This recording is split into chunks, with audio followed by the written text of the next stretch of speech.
What's going on, everyone? Welcome back to Celtics pregame show, Celtics Talk Weekly pregame show. We'll be without Justin shortly. He will be joining us hopefully later at some point. He's just doing something else in the time being. However, the show still goes on. The Boston Celtics are set to face off against the Charlotte Hornets tonight on the road. Tip-off begins at 7 o'clock. Seamus, Ian, we got a good one here. Charlotte Hornets, red hot 3-0. Boston Celtics coming off of a road win last night. You know, we talked about a little bit what Boston did well on the post-game show, but for whoever who wasn't there, what did the Celtics do well against the Rockets last night that we want to see transfer over tonight, guys?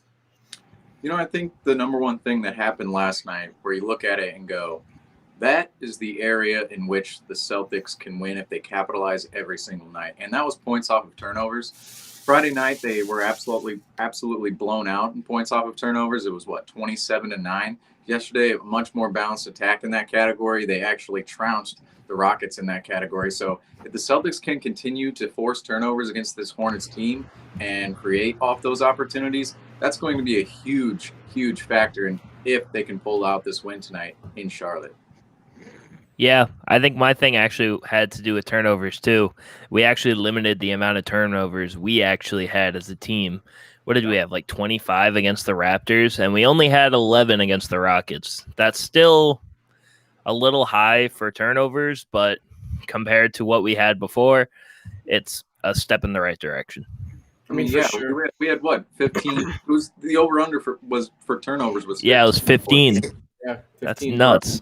That's kind of sad too, but under by 4. That's pretty good. No, yeah, for sure. And both those are going to play a big factor, into tonight's game. However, the Boston Celtics have their hands full tonight. Miles Bridges of the Charlotte Hornets was just named the Eastern Conference Player of the Week. He was averaging right around 26 points per game. Last night against the Brooklyn Nets, Miles Bridges went for 32 points. So, this young star has really shown that, he's come to play this year. What do the Celtics have to do, especially with Al Horford out of the lineup, Ian, tonight in terms of guarding Miles Bridges? We have to be aggressive. Sometimes when it comes to our defense, we can just be lackadaisical and just let them score at will, but we can't have that tonight with Miles Bridges. He's become a really excellent player. I know from firsthand experience he's on my fantasy team, but still, he's a really good player. He's having a really good season so far. So the most important thing is get back on defense because we know he's a lob threat, and at the same time he can shoot the three. So it's gonna be a tough time defending him tonight, but I feel like the best we can do is just try to stay in front of him as much as we can. Yeah, and I love what Ian said there at the end. Stay in front of him. This is a young, fast-paced team. The Celtics do have a little bit of help tonight with Terry Rozier and P.J. Washington out of the lineup. But, they still have guys like Lamelo Ball and obviously the Eastern Conference Player of the Week, Miles Bridges now. Those guys are still really tough to defend. They're very, very quick to the rim specifically and quick up and down the court. So the Celtics, for me, they have to be engaged defensively tonight to stop this Hornets team, especially without one of their best defenders in Al Horford. He's sort of the anchor on the defensive end of the floor. So to fill his role, players like Grant Williams and Robert Williams, those guys are going to have to step up, fill his role, and keep the defense engaged tonight. 100%. The Hornets are a team that like to get out and run. They can get the ball down court and score fast. And a name you mentioned, Seamus, here is Grant Williams. Now, through 3 games, Grant Williams has averaged 12.7 points, 3 rebounds, right around 2.5 assists. He's shooting the ball at the second highest percentage in the league through a minimum of 10 attempts. So, Grant has come to play this, this season so far. And, with Horford out of the lineup, what are we expecting Grant Williams' role to be tonight? I don't Go ahead, Ian. All right. But yeah, I don't expect it to change a lot too much, to be honest.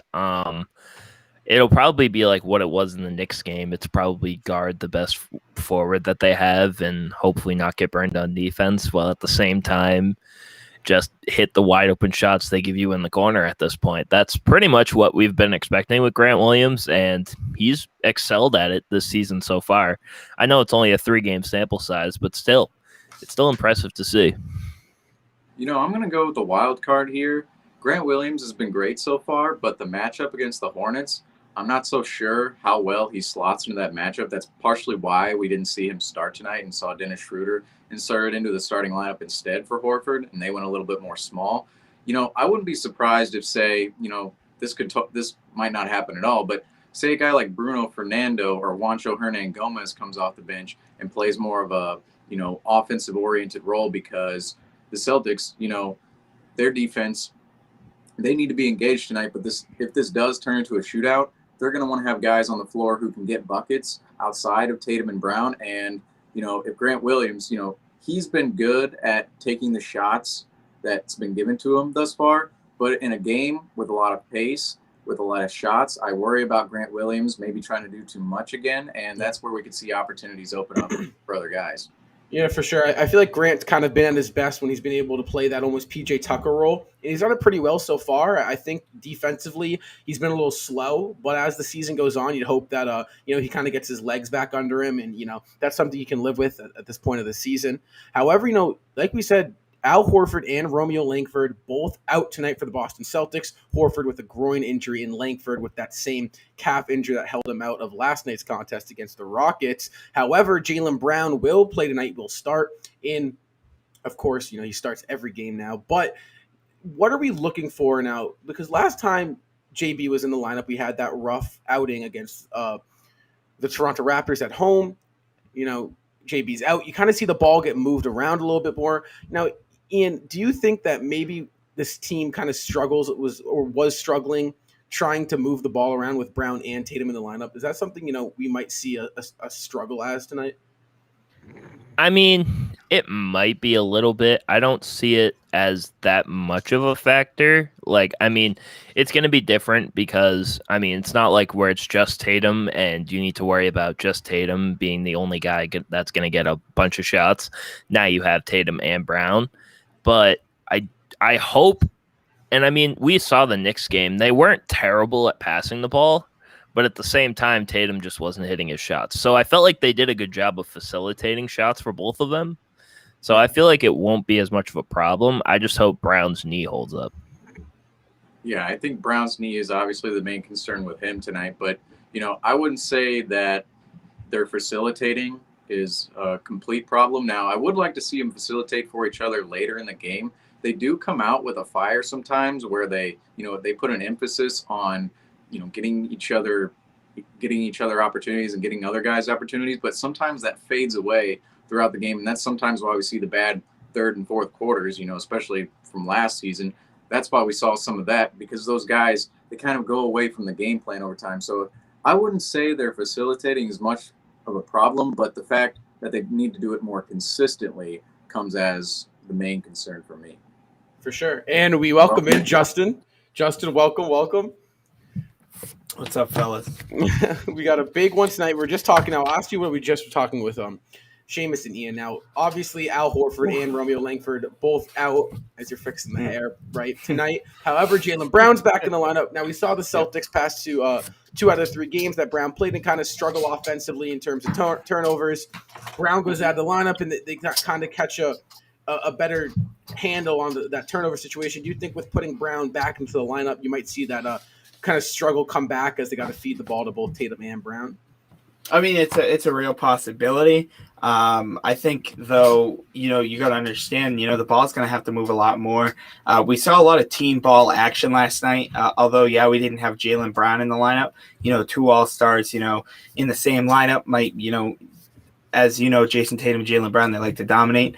But I think, Jaylen Brown was on that sideline last night, and he saw what it took to win that basketball game, and that was a lot of ball movement, and that was a lot of, getting contributions from everybody. Now, remember, we still don't have Horford and Langford. That's 2 guys out of the rotation. So we're going to need a lot more than Jaylen Brown to step up tonight.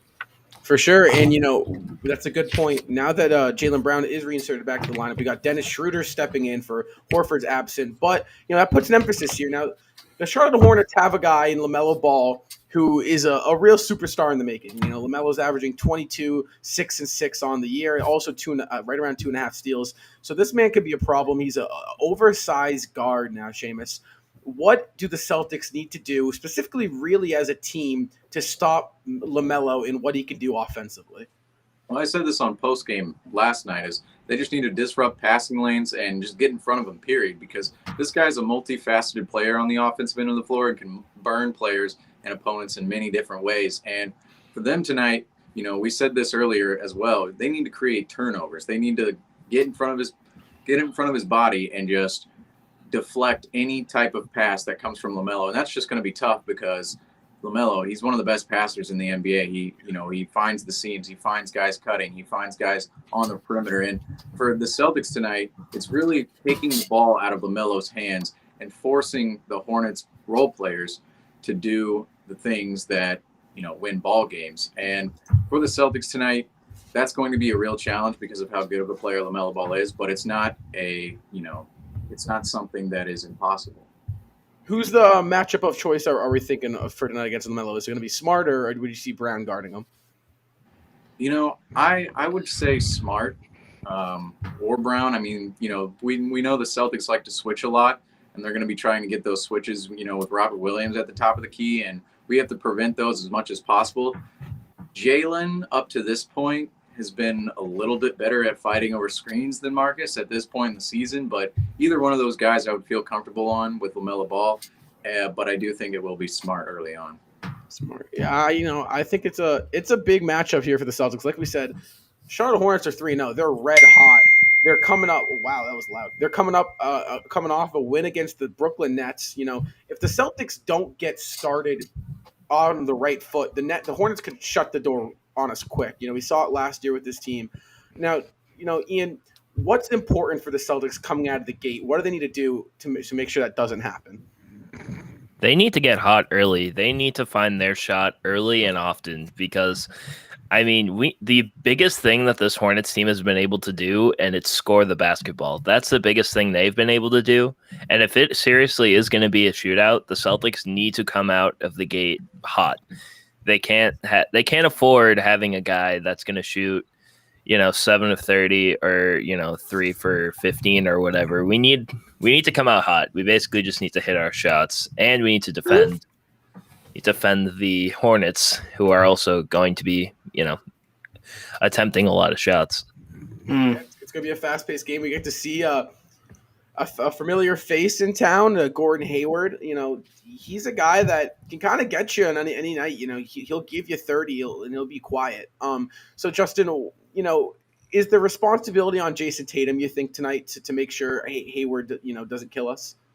Yeah, I think it is. I think that's going to be – I don't know if you guys said the key matchup, but that is going to be the key matchup, if not one of the key matchups tonight because, Jason – we know how Gordon Hayward is, right? He can score in stretches along with the other remaining Charlotte Hornets. Even though they're missing Rozier tonight, these guys, just like we saw Jalen Green in the game before that, we saw guys like Fred VanVleet and Scotty Barnes and RJ Barrett as well. Once those guys hit one shot, this game could ultimately the whole momentum can switch and go into the Charlotte Hornets' favor. And I think Jason Tatum is going to need to pick up his body language, right? We've talked about body language with Jason Tatum and his effort on the defensive end or his lack of effort on the defensive end. That's all going to have to change tonight, not just with Tatum, but for guys 1 through 15 who are going to be playing tonight. Again, this Hornets team is a force to be reckoned with. Yeah, like we said, they can get hot quick, and right now, they sit at the 2 seed, right behind the Chicago Bulls, the two Ball brothers, kind of running the Eastern Conference. LeVar might have spoken into existence. However, it does bring us to our 3 keys to the game tonight, guys. Seamus, start us off. What is your key to the game? I actually didn't have this in my keys to the game on my post, but I do think it will play a factor throughout the night is bench versus bench, because last night, the Charlotte Hornets, 28 points off the bench. For the Celtics last night, 31 points off the bench. Tonight, the Celtics, we've seen them in the past. They've struggled with depth, and they've struggled against teams with depth. The Hornets certainly have depth with them tonight. The Celtics a little bit shorthanded, without Romeo Langford, now without Al Horford. And Jaylen Brown, we don't know how fresh he'll be coming back in the lineup. So, who knows how good he'll be. That is going to play a big factor to me is how much can our depth step up against theirs? Because, you look at their depth, they have a guy that's pretty glaring out there, Ish Smith. I don't know if Celtics fans remember, but 2 years ago in Washington, we got absolutely destroyed by him. I remember that. I have him on my fantasy because I remember that. Yeah. Now, Justin, what is your key to the game tonight? My key to the game is match the pace, right? We talked about this a lot last night about the pre and post game show, and we talked about the Hornets. They're one of the most fast paced teams in the league, arguably the most fast paced team in the league. This is again a matchup where you're gonna want to hustle back on defense. You're not gonna want to allow any fast break points. We saw this last season when we went into Charlotte's gym, right? Where one of the keys to the game was, Celtics got to match the pace. Guess what? They didn't. And guess what happened? They got blown out by, I believe it was between 20 to 30 points. They absolutely got ran out of the gym. And that'll happen tonight if the Celtics aren't hustling. Again, like Seamus said last night, diving on those 50-50 balls, hustling. 100%. Ian, what to cap us off here? I'm going to give an honorable mention, but I want to hear Ian's first. All right. So my key to the game is, we mentioned it a little earlier in the show, but we need to get out hot. We need to come out and score, because that's going to be the most important thing when it comes to playing a team like the Hornets. The Hornets can score in so many different ways. They have so many talented players on their team, and we have just about as many talented players as they do if you look at it just on paper. But we just have to focus on getting hot early, getting into a rhythm on offense, and I'm hoping that the rest can just go from there. That's a big one. And, something I think – it's definitely not one of the three, but I think a big factor in tonight's game is you got to play with a sense of urgency. Whenever you're under 500, you're gonna have to play catch up. So like I said, this Hornets team's really hot. So I'd love to see the Boston Celtics come out here against the Hornets and just play like it's a must-win game. I know it's still early on in the season, but you don't want to fall to 1-3 because then it kind of feels you got to dig yourself out of a hole. So get a dub here. You start off kind of slow. But, let's recover here. Let's finish off the little mini road trip back to back, with a solid win to go back to the Garden for a chance to kind of get above that 500 mark, which kind of seems for the Celtics fans as a positive to be above 500 at that point. Yeah. And this, however, brings us to Over Under, baby. This has been one of my favorite segments we've Justin introduced, and I am so happy that we're doing it. It's going to be a little fun. We got all four of us. I got the charts ready to go. Hey. All right, here we go. Seamus looking to bounce back from an 0 for night last night. Not to call him out. It happened. It happens. I'm not calling him out. It happens. I did much better in the NFL yesterday. All right. That kind of screwed me, but it's fine. First one we got here. 50. Congrats. Yeah, that's true. But first one we got here tonight is Dennis Schroeder. Is he going to hit over or under 14 points tonight? Ooh, that's a really good one. I'm going with the over. That's risky because you got to remember Jaylen Brown is back into the lineup, and we talked about this when I joined halfway through the show. Even though Brown's back in the lineup, there's going to have to be, distributions tonight, just like last night where we saw guys like Grant step up, and I think that's going to have to happen tonight. I'm going over on that. This one is really tough. What did he have last game? 18, and then did he have 14? He had 8 against the Knicks. Okay, so 8 against the Knicks. What did he have against the Raptors? What was it? 18. Oh, wait, no, he had 14, I think, against the Raptors. Yeah, I think it was 14. We'll go over tonight just because no Al, no Romeo, a couple more opportunities for him. Pretty fast-paced game. What if this is like a 125-120 game? Multiple players score. I'm going to go the over on Dennis Schroeder. Yeah. I think I'm going to have to go the over. And also, I read the wrong thing. He had 12 points against the Knicks, 4 against the Raptors, and 18 last night. That was my bad, sorry.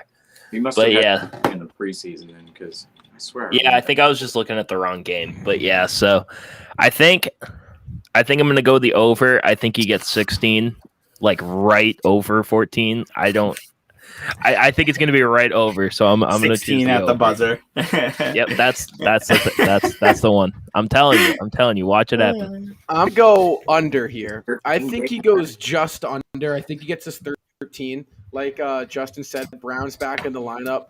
Tatum kind of had a hot hand last game. I think tonight is a night where you're going to see a guy like Josh Richardson step up. a bigger size guy that's going to see a lot of time, especially to deal with Lamelo. You might see a Richardson-Lamelo matchup. So I'm going to go under for Schroeder, but just under. I think he gets us 12 or 13. So next one. 3 of us said under. I mean, 3 of us said over. Yeah. You say under. I said under. Yeah. So the next one we got here. Zagging. Yeah, I know. I gotta.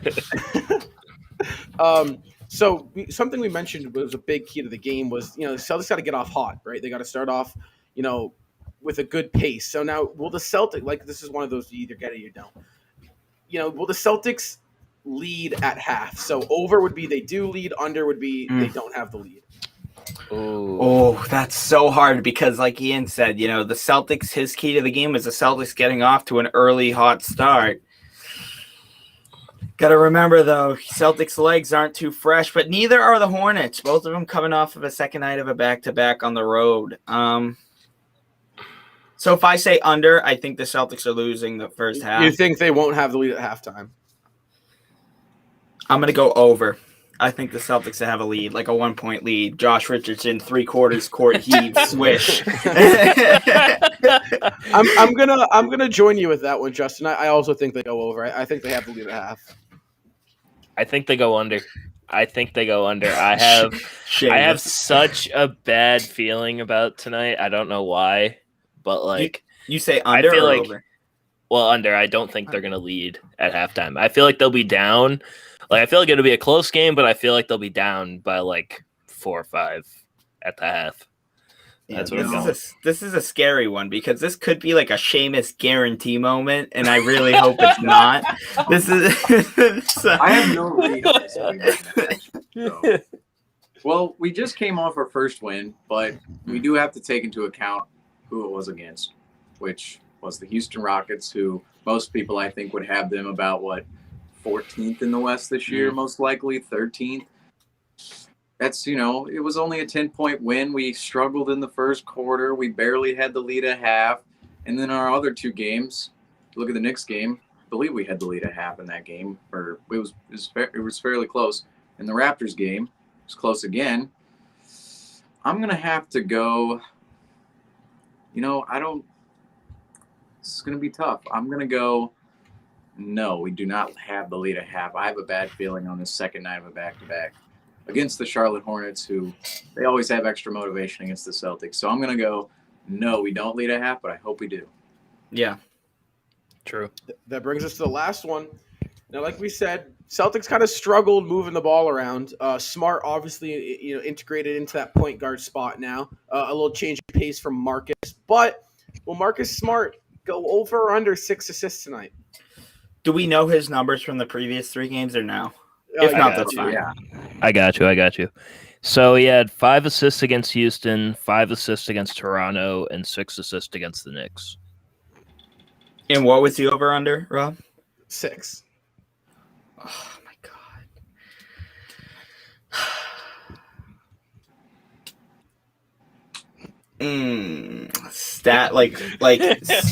Statistically, you'd go under because 6 flat is no points. But the other side of you says we all know Smart is very capable of getting 7 to 11 assists in a game. He's done it many times before. I'm going under. I'm going to agree with Ian, and I'm going to go under too. No stats involved or no reasoning. I'm just going to say under. We're just going to say under. I'm going to think about this from an analytical sense. So he's had 5, 6 assists. He needs 7 to actually go over. Yeah. Because it's not, it's not 5.5. So he doesn't, 6 is a push. I'm going to have to go under. I mean, the numbers say that, he has to get 7. He hasn't gotten that number yet. And also, 1, 2, 3, 4, 5, 6 assists. That's probably more likely than 7 plus in my book. It's Marcus Smart. So, under. So, I think you got to look at how the game's going to be played. It's going to be a fast-paced game, you would assume. And I don't know how Amy's going to respond to that. I think there's a good chance he kind of wants to slow the game down. Celtics have been pretty all right in the half court set. Still have that turnover problem lingering. But if they do get out and run, I think Smart is going to really, really feed off that. So I'm going to say he goes over 6 assists tonight. I think he goes just over right around 7, or maybe even just hit 6. I think that if the Celtics get out and run, Smart is really going to be able to – Smart and Schroeder. It might be Schroeder who goes over 6 assists, but one of the two, I think it'll be Smart will go over, yeah, for sure. And these over-under questions get harder every show. This one was tough. What was that first one? The Schroeder with 14 points? I feel like that one was the toughest because it's like – It's who's going to step up for the Boston Celtics, especially with Al Horford out of the lineup. So it's a good one. However, that does bring us to the end of this show. The Boston Celtics will tip off against the Charlotte Hornets in just a minute. Join us back here for post-game live right after the tip-off. Same thing. It's a lot of fun. You see our reactions. You can react to the game in the comments down below. Make sure to follow all of us on our separate social medias and the Celtics Talk Weekly on Instagram. We'd appreciate it, guys. Go Celtics, and we'll see you after what we hope is a Celtics win. Come back and see how much money Rob